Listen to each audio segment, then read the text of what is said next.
Étienne Chouard, votre première impression après cette allocution de 12 minutes sans rentrer dans les détails? L'élection donne le pouvoir aux meilleurs menteurs. Donc on a affaire à des professionnels, les meilleurs, les champions du mensonge. Le gars qui te dit à la fin, mon seul souci c'est vous, alors qu'il vient de nous voler, de nous piller, de détruire le droit du travail, de détruire la sécurité sociale. Quand il dit les heures supplémentaires, avec un air grave. De détruire la sécurité sociale? Détruire la sécurité sociale quand il supprime les cotisations sociales. Quand il supprime les cotisations sociales, c'est le fondement de la sécurité sociale. Quand il dit, vous allez gagner plus d'argent parce qu'on va vous supprimer les charges.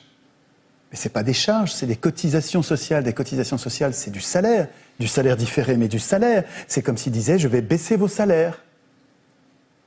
Il ne le dit pas parce que c'est un menteur professionnel. Donc, c'est à nous de décrypter quand il parle de réforme. Réforme en français, ça veut dire une modification en bien. Ça veut dire, dans le dictionnaire, c'est une amélioration. Or, mais ce n'est pas le premier, ça fait 40 ans que ça dure, ils appellent réforme des régressions. Nous régressons sur tout. Et d'ailleurs, il l'avoue, vous vous souvenez de Kessler qui disait... il parlait de Sarkozy, il parlait des mesures de Sarkozy, ça partait dans tous les sens. Il dit, vous comprenez pas, vous dites que c'est incohérent, mais moi je vais vous dire la cohérence de ce que fait Sarkozy. C'était l'ancien patron du MEDEF, et il disait, donc il l'avouait, il dit, je vais vous donner la cohérence. La cohérence, c'est de détruire tout ce qui a été institué lors du Conseil national de la résistance. Donc la sécurité sociale, notamment. Donc le plan, c'est ça, c'est de faire de la sécurité sociale un centre de profit comme aux États-Unis. C'est juste révoltant. Et ce gars-là vient nous dire, mon seul souci, c'est vous, alors qu'il nous pille.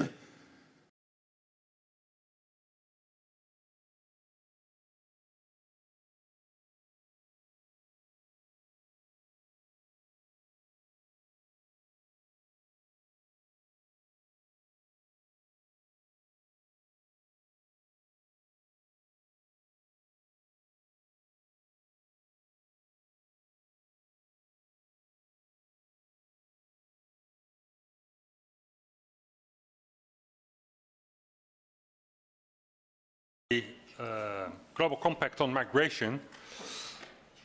On the 10th and 11th of December, there will be an international congress in Marrakesh, Morocco, with regard to this Global Compact on Migration. And the participating countries are set to sign this agreement.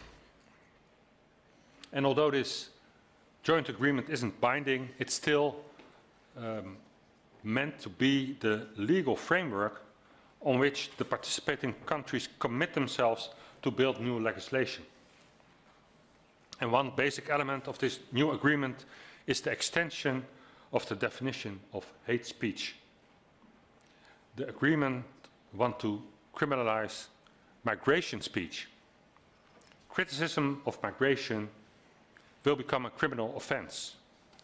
And media outlets, and that also concerns you, that give room to criticism of migration can be shut down.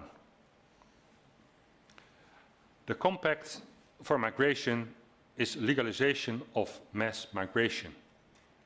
It's declaring migration as a human right. So in fact, it will become impossible to criticize Ms. Merkel's welcome migrants politics without being at risk to be jailed for hate speech.